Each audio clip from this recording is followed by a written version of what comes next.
আসসালামু আলাইকুম। আমার চ্যানেলে আপনাদের সকলকে স্বাগত।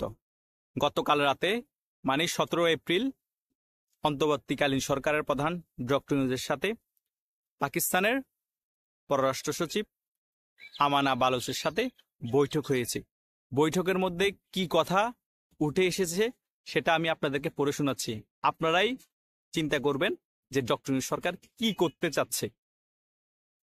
চ্যানেল আইয়ের মধ্যে প্রতিবেদনের মধ্যে হেডলাইন দেওয়া হয়েছে, পাকিস্তানের সঙ্গে সম্পর্ক জোরদারের আহ্বান প্রধান উপদেষ্টার। পারস্পরিক সহযোগিতা বৃদ্ধির পাশাপাশি প্রতিবন্ধকতা অতিক্রম করে ব্যবসা বাণিজ্যের সম্ভাবনা খুঁজে বের করার লক্ষ্যে পাকিস্তানের সঙ্গে সম্পর্ক জোরদারের উপর গুরুত্বারোপ করেছেন প্রধান উপদেষ্টা অধ্যাপক ডক্টর মোহাম্মদ ইউনূস। তিনি বলেছেন, কিছু বাধা রয়েছে, সেগুলো অতিক্রম করে আমাদের এগিয়ে যাওয়ার উপায় খুঁজে বের করতে হবে।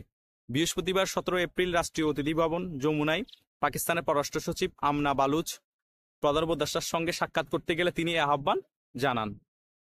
15 বছর পর বাংলাদেশ ও পাকিস্তানের মধ্যে ঢাকায় পররাষ্ট্র সচিব পর্যায়ে দ্বিপাক্ষিক বৈঠক অনুষ্ঠিত হয়েছে। এ উপলক্ষে আমনা বালুচের নেতৃত্বে বাংলাদেশ সফরে রয়েছে পাকিস্তানের প্রতিনিধি দল।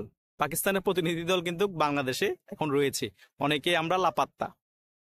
অতীতের কথা উল্লেখ করে আমরা বালুচ বলেন, বাংলাদেশ ও পাকিস্তানের মধ্যকার সম্ভাবনাগুলো কাজে লাগানোর উপায় খুঁজে বের করতে হবে।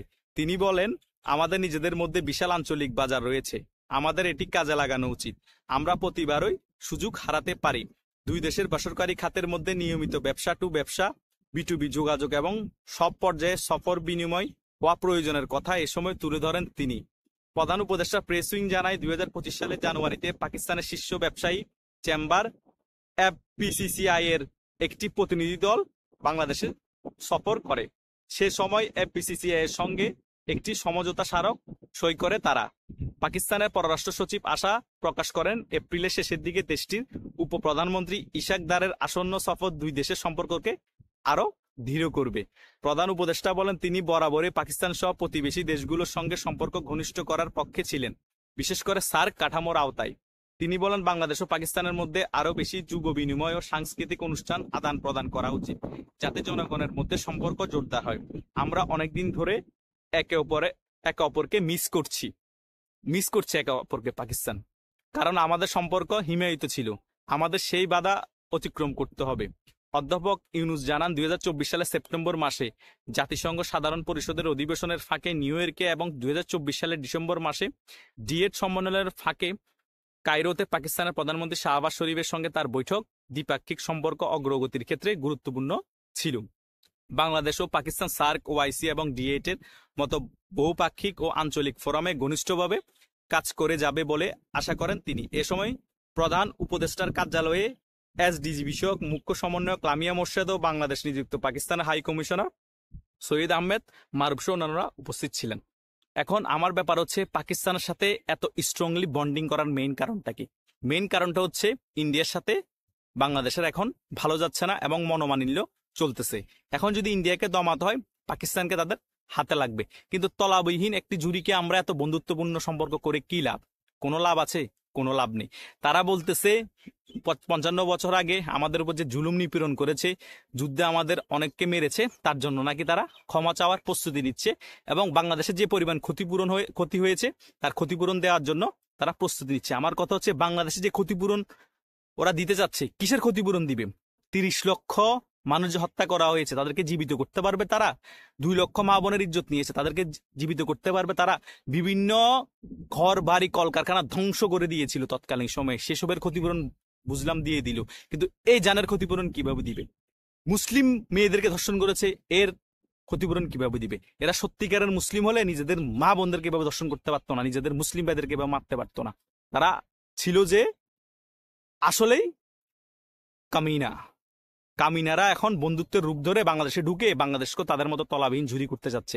এটাই তাদের মেন এজেন্ডা, আর কোনো এজেন্ডা নাই। মিষ্টি মিষ্টি কথা বলতেছে, এই প্রতিবেদনে দেখলাম ডক্টর ইউনূসও মিষ্টি মিষ্টি কথা বলতেছে। মিষ্টি মিষ্টি কথা বললা বাংলাদেশকে সেম তলাবিহীন ঝুরি করে দিবে। বাংলাদেশ আবার 55 বছর আগে ফিরে যাবে। তারা চাচ্ছে এটা। তারা এখন সুই হয়ে ঢুকে কুড়াল হয়ে বের হবে। ডক্টর ইউনূস কি করতে যাচ্ছে সেটা আমি এখনো আমার বোধগম্য না। চায়নার সাথে সম্পর্ক ভালো করতে চেয়েছিল, সেটা বুঝলাম। ব্যবসায়িক খাতে চায়না আমাদের আর্থিক সহযোগিতা করবে, চায়নার কাছে অনেক ভালো একটা ফান্ডিং আছে, ইন্ডিয়ার সাথে এন্ট্রি আছে, সেখানে চায়নার সাথে সম্পর্ক করলো। কিন্তু পাকিস্তানের সাথে সম্পর্কটা বুমেরাং হয়ে যাবে, বরং বাংলাদেশের জন্য ক্ষতি হবে, ডক্টর ইউনূস সরকারের জন্য ক্ষতি হবে। বহির্বিশ্বে পাকিস্তানকে ভালো রাষ্ট্র হিসেবে দেখে না, হয়তো সামরিকভাবে শক্তিশালী, কিন্তু জঙ্গি রাষ্ট্র হিসেবে পাকিস্তানকে দেখে, আফগানিস্তানকে সেম ক্যাটাগরিতে দেখে। এটাই হচ্ছে বিশ্বের কাছে পাকিস্তানের আসল রূপ। এটা ছাড়া পাকিস্তান আর কিছুই না, তলাবাহীন ঝুরি ছাড়া। পাকিস্তান শুধু সামরিক শক্তিতে স্ট্রং, আর কিছুতেই না। অর্থনীতি বলেন, তাদের চলাফেরা বলেন, তাদের বিভিন্ন যে দেশের মধ্যে এখন স্বাধীনতার চেষ্টা করতেছে। বালুচিস্তানে হাজার হাজার লোককে মারা হচ্ছে ডেইলি। বালুচিস্তান দেখবেন হঠাৎ স্বাধীন হয়ে যাবে, তাদের নিজের নিজের দেশেই একটা প্রদেশ স্বাধীন হতে যাচ্ছে, তারা আমাদের বাংলাদেশ নিয়ে চিন্তা ভাবনা করতেছে। বাংলাদেশ তো ছোট দেশ, কথা বুঝেন নাই? তাই এইসব আজগুবি আজগুবি বন্ধুত্ব করার কোনো দরকার নেই পাকিস্তানের সাথে।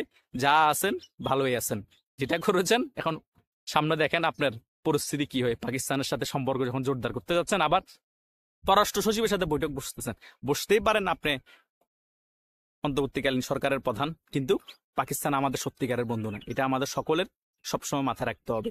ইন্ডিয়া আমাদের সত্যিকারের বন্ধু না, এটাও মাথায় রাখতে হবে। সকলের স্বার্থ নিয়ে চিন্তা করে। কথা কি বুঝতে পেরেছেন? গিভ এন্ড টেক এখনকার রাজনীতি। কিন্তু পাকিস্তান যে আমাদেরকে দিবে, সেটা তো পাকিস্তানের কাছে নাই। কি দিবে পাকিস্তান আমাদেরকে? জঙ্গি উৎপাদন করা ছাড়া কিছু দিতে পারবে না, সেটাও আমাদের মাথায় রাখতে হবে। ধন্যবাদ।